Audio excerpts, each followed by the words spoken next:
நம்மாழ்வார் அவர்கள், மகனே, உலகத்தில் எந்த நச்சு நாசகார திட்டத்திற்கும் வேறு தேடி நீ பயணித்தால் அது அமெரிக்காவில் இருக்கும்.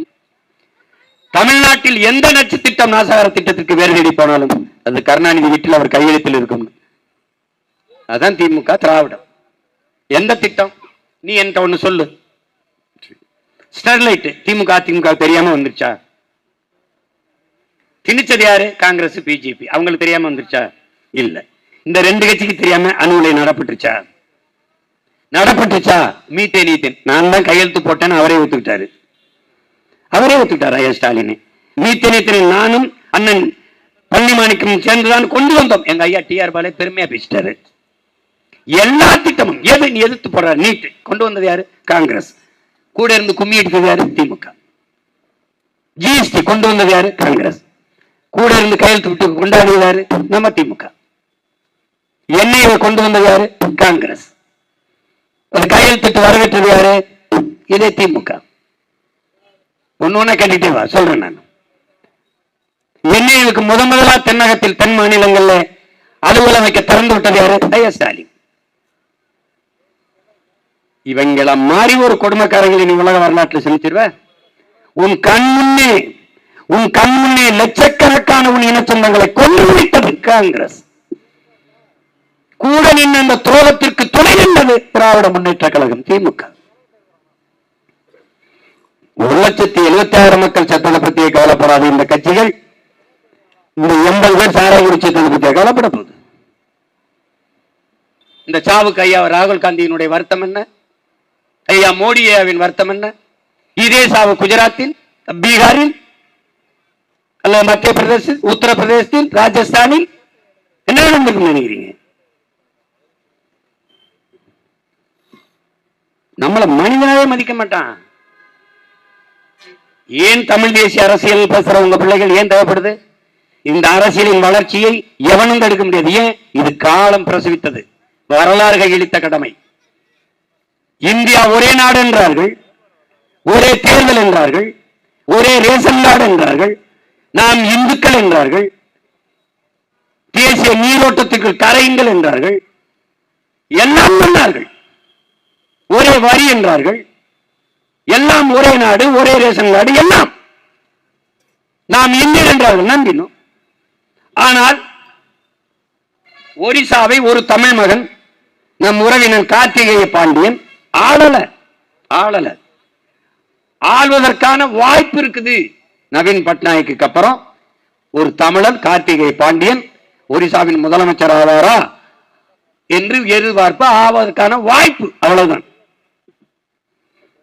இந்த இந்திய நாட்டின் பிரதமர், இந்திய நாட்டின் உள்துறை அமைச்சர் அமித்ஷா, ஒரே நாடு என்று கூறியவர்கள், பாரத மாதாவின் புதல்வர்கள் என்று பேசியவர்கள், ஒரே வரி எல்லாம் பேசியவர்கள், ஒரிசா என்று வருகிற போது ஒரிசாவை ஒரு தமிழனால்வதா பாய் பாய் பாண்டியா என்று பேசி தோற்கடித்தார். இப்ப தெரியுதா? அந்த இடத்தில் இந்திய தேசியம் செத்து அடக்கம் பண்ணப்பட்டது. தமிழ் தேசியம் பிறந்து எழுச்சி விட்டுட்டு, அவ்வளவுதான். அப்ப நீ இந்தியன் என்னை சொன்னது போய், இந்தியன் என்னை சொன்னது ஏமாற்று. நீ ஒரே நாடு, ஒரே ரேஷன் கார்டு, ஒரே வரியெல்லாம் என்னை சுரண்டுவதற்கு, கொழுப்பதற்கு. வேற எதற்கு?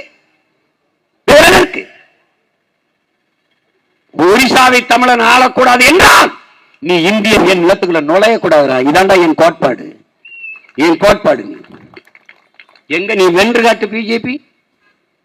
நீ 26ல மொத்த கட்சியும் கூட கூட்டணி சேர்த்து நின்று பாரு, என்னை எங்க வீழ்த்திரு பார்ப்போம். என்ன இயக்கத்தனம் பாருங்க. ஒரு தமிழன் 65 வருஷமா எங்களை ஆண்டு ஒழிக்கிறான்டா அண்ணிவன். என் இனம் சாராதவர் கையிலே 60 ஆண்டுகளுக்கு மேலாக நிலத்தின் அதிகாரம், வலிமை மிக்க அதிகாரம். இந்த கிருஷ்ணகிரியில ஓட்டு போட்டு ஒரு எம்பி அனுப்புனா அவன் தெலுங்குல உறுதிமொழி எடுத்துக்கிட்டு இருக்கிற. என் மகளை ஜெயிக்க வச்சு அனுப்பியிருந்தா இப்படித்தான் இருக்குமா? என் மகள் வித்யாவை ஜெயிக்க வச்சு அனுப்பியிருந்தா தமிழ ஓட்டுல தெலுங்குல உறுதிமொழி. செத்துப்போ. விஷம் என்ன கள்ளச்சாரம் வைக்கிது, குடிச்சிட்டு பாடுது போ. விஷம் குடிச்சா தலங்காசு தர மாட்டான்.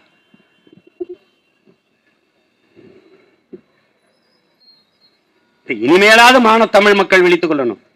அவர்கள் எல்லாம் சரியாக இருக்கிறார்கள், நாம் சரியாக இருக்க வேண்டும் என்று போராடும் போது பாசிசம் என்கிறார்கள், சாவணிசம் என்கிறார்கள், மொழிவெறி என்கிறார்கள், இனவெறி என்கிறார்கள், தேச துரோகி என்கிறார்கள். எது தேசம்? இது என் தேசம். என் தேசத்துக்கு நான் எங்க துரோகம் செய்யறேன்? எங்க துரோகம் செய்யறேன்? நீதான் என் தமிழ் தேசத்திற்கு துரோகம் செய்கிறாய். காவிரி நதிநீரை பெற்றுத்தர முடியல, உனக்கு துப்பில்ல. கச்சத்தீவை மீட்க முடியல. திடீர்னு கனவு கண்டது மாதிரி கச்சத்தீவை மீட்கணும். நீங்க 2 கேள்வி கேட்டா பதில் விட்டு போயிட்டீங்க. தேர்தல் அறிக்கையில கச்சத்தீவு பேர் இல்ல.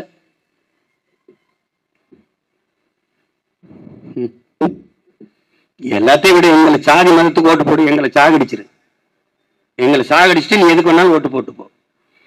இப்பவும் சொல்றேன், எப்பவும் சொல்றேன், சாதி பார்த்து என் தங்கை தமிழ் மகள் மான தமிழச்சி என்று நீங்கள் கருதினால் என் தங்கைக்கு இந்த மைக்கு சின்னத்தில் வாக்கு செலுத்துங்கள்.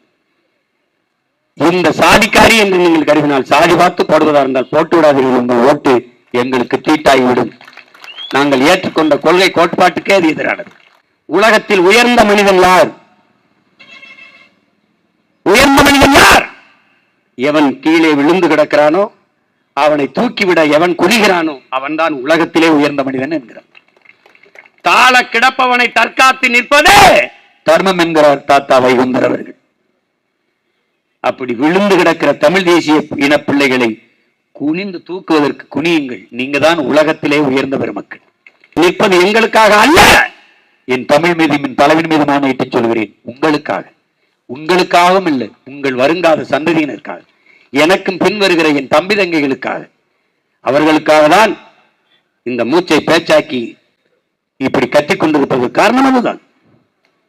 எங்களுக்கு உயர்ந்த நோக்கம் இருக்கு. உடன் பிறந்தவர்களே, பேரந்தம் பெற்றோர்களே, அதை அடைவதற்கு எங்களுக்கு உழைப்பை தவிர வேற ஒன்றும் இல்லை. பொருளாதாரம் இல்லை, பணம் இல்லை. தேர்தல் செலவுக்கு பிச்சை எடுக்கிறோம். 1000 500 என்று ஒவ்வொருத்தரிட சேர்த்துக் கொண்டு செலவு செய்கிறோம். இத்தனை பேர் ஒன்றாக கூடி சாப்பிட்டு படுக்க இடம் இல்லை. எங்கு தங்குவது, எங்கு உண்ணுவது, எதை எங்குன்னு தெரியாத அலைகிறோம், திக்கு தெரியாது. ஆனால் நீங்கள் ஒரு அமைச்சர் 20 கோடி, எத்தனை அமைச்சர்கள், எத்தனை ஒரு தொகுதிக்கு? இப்படி வென்று என்னதான் சாதிக்க போகிறீர்கள்? என்ன சாதிக்க போகிறீர்கள்? சாதித்தான் என்ன? பாருங்கள், உங்க குப்பைகளை கூட்டுவதற்கு இந்த பிள்ளைகள் எவ்வளவு போராடுகிறோம் பாருங்கள். பணம் தான் அரசியலை தீர்மானிக்கும் என்கிற நிலையை மாற்றி மக்களுக்கு சேவை செய்ய வேண்டும் என்கிற நல்ல மனம்தான் வெல்ல வேண்டும் என்கிற போராடி கொண்டிருக்கிறோம். ஒவ்வொரு மாத்துங்க, சிந்தனையை மாத்துங்க, சட்டையை மாத்துங்க. ஒரே சட்டையை 60 வருஷமா போடுறீங்க. ஒரே சட்டையை சாம்பாரே வைக்க சொல்றேன் அம்மாவை. அம்மா 10 நாளைக்கு வெறும் சாம்பார் சாப்பிட்டுங்க பார்ப்போம். இப்ப எப்படி 60 வருஷமா உதயசூரியன் நீங்க போட்டு தொலைக்கிறீங்க? கருமம்.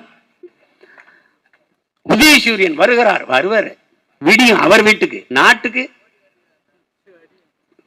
ஒரு மாறுதலும் வராது. எங்களுடைய அரசியலை ஆழ்ந்து கவனிங்கள். எவ்வளவு காலமாக சோர்வின்றி தளர்வின்றி உங்கள் பிள்ளைகள் இந்த பயணத்தை தொடரும் பாருங்கள். திமுக என்ற நச்சு மரத்தை வெட்டி வீழ்த்தாமல் இந்த நாட்டில் நல்ல அரசியல் பிறக்காது, நல்ல ஆட்சி மலராது.